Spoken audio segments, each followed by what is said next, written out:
So like, yeah, the old school coils, you know, are super loud. This is a rotary Dan Cuban, but I don't like the buzz. I think it makes some clients uncomfortable, but It's like the drill at the dentist. yeah. But this rotary in particular just like punches lines in a lot quicker, and for pieces like this, like for sure, I'd like less time tattooing is more efficient. Yeah, absolutely. So I got Donnie Chapman here, and you're from. You got to remind me of the name of the shop that you guys are all a part of here. Iktomi Tattoo in Iktomi. South Minneapolis. South Minneapolis. Okay.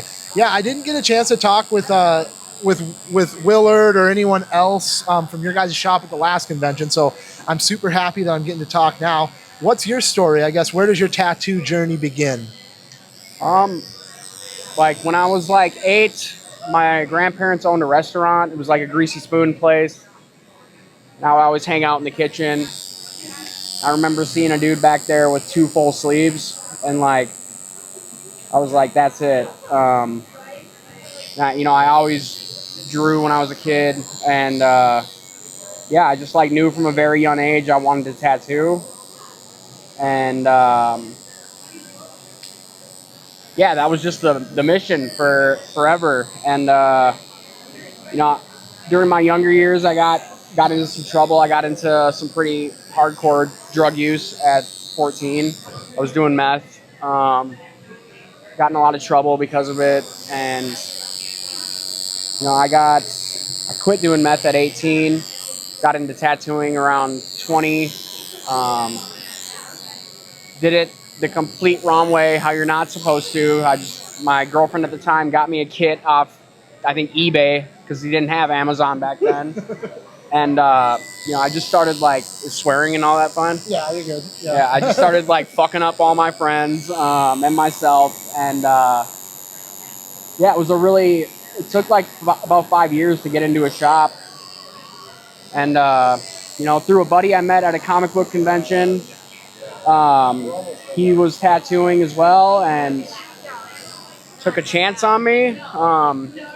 They apprenticed me for free, and yeah, my formal apprenticeship only lasted about 4 months long, which is crazy, and I wish it had been different back then.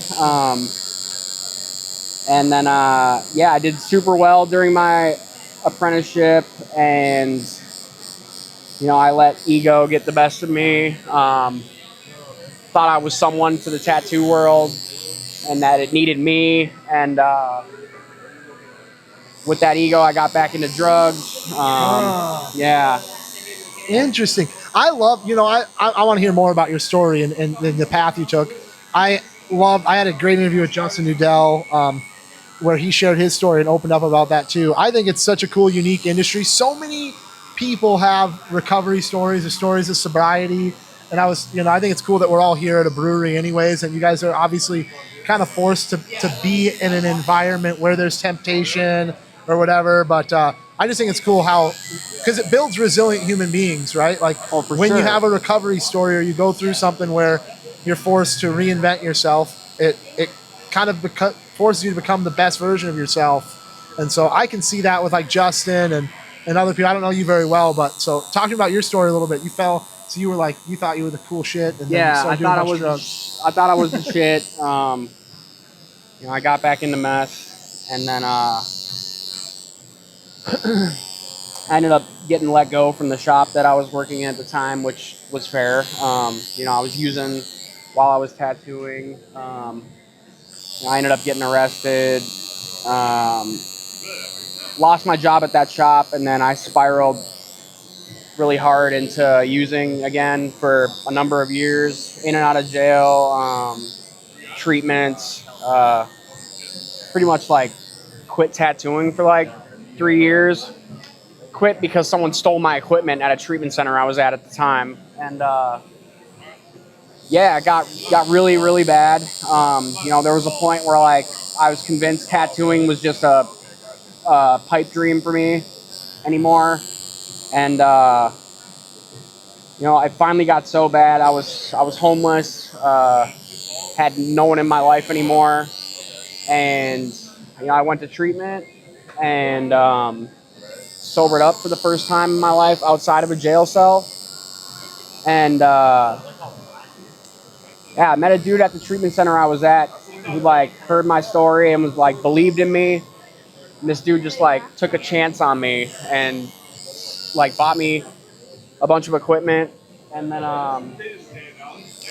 yeah, I ended up getting, renewing my license and starting back up in a street shop, which wasn't that great. It's a horrible environment. It's so hard to stay sober working there.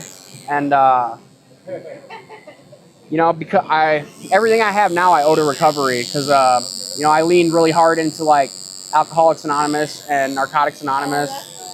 I worked the 12 steps and like, even the shop I'm in now, someone in recovery connected Willard and I. Like everyone that works at the shop is sober. And, I went and met with Willard and I think I left a deposit for the first month's rent that day. That was about almost 2 years ago now. And, it's funny, like you get sober and I feel like I had to learn how to tattoo all over again. Like, because I used so much while I was tattooing in the past. And I don't know, that imposter syndrome, like, is still super prevalent in my life, especially working at conventions like these with, just killers like Willard, Sam Norman, and I don't know, but these guys like are all so supportive and humble and like push us to be the best people that we can be. And I never thought I'd be where I'm at with tattooing today. And good for you, man. Good for you, dude. Thank you for sharing that story too. So like obviously everyone should share their story because that's how the world works best is you learn from other people's mistakes, you get inspired by other people. Talking about this piece you're working on here, what's this? You got a huge thigh piece. She's glutton for a punishment here. Yeah, so this was a chrysanthemum with the snake that I drew up a few months ago. And, with this being my first out-of-state convention, like, a lot of the homies weren't really willing to drive this far to get tattooed. Okay. So I came out here with a hope and a prayer that I'd find work, brought a bunch of flash, and she came up, put a deposit down after her third or fourth time coming back to. Okay. Yeah. Yeah. Okay. And I ended up booking out the whole day or the whole weekend yesterday, and yeah, this stuff I really like doing, like bold lines with like stipple shading and smooth gradients and stuff. Kind of like in between like neo-trad and realism. Okay. Okay. And how do you kind of fall into that style just over time, or different people have different perspectives on style, or if you even should have a style. But how does that work out for you throughout your years of sobriety, using drugs, coming up with? You probably did some crazy different style tattoos at some point when you were doing drugs.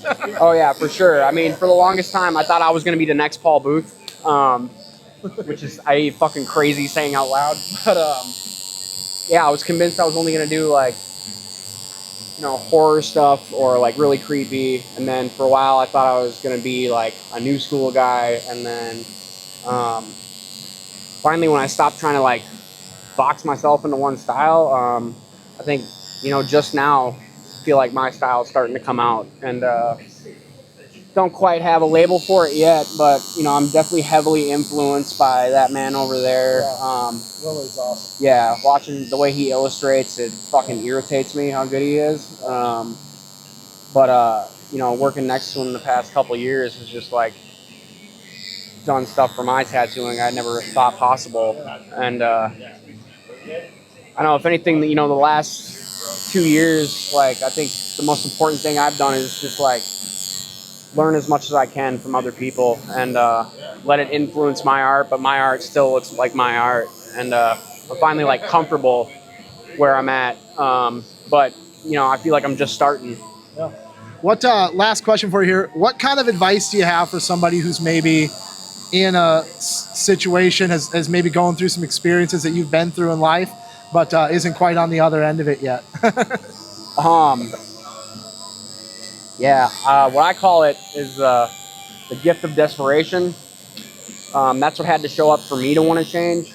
But the thing is, there's no set way that looks like. Like, if you feel like you're stuck and there's nothing you can do about it, like, getting over that fear and ego of not wanting to reach out will, like, put your life on a path you never imagined possible. When I was finally able to ask for help, my life changed. Like I said, a little over 4 years ago, I was homeless with nothing but active warrants. Today I have a 1-year-old daughter. I just got married, and like, my career is in a spot I never imagined possible. It's because I reached out. Oh yeah. Oh yeah. Well, Donnie, thank you very much for chatting. Good luck to the canvas here on the rest of your experience Oh, she's a with champ. the tattoos. So thanks for chatting, Donnie. It was nice to get to know you, man. I appreciate it.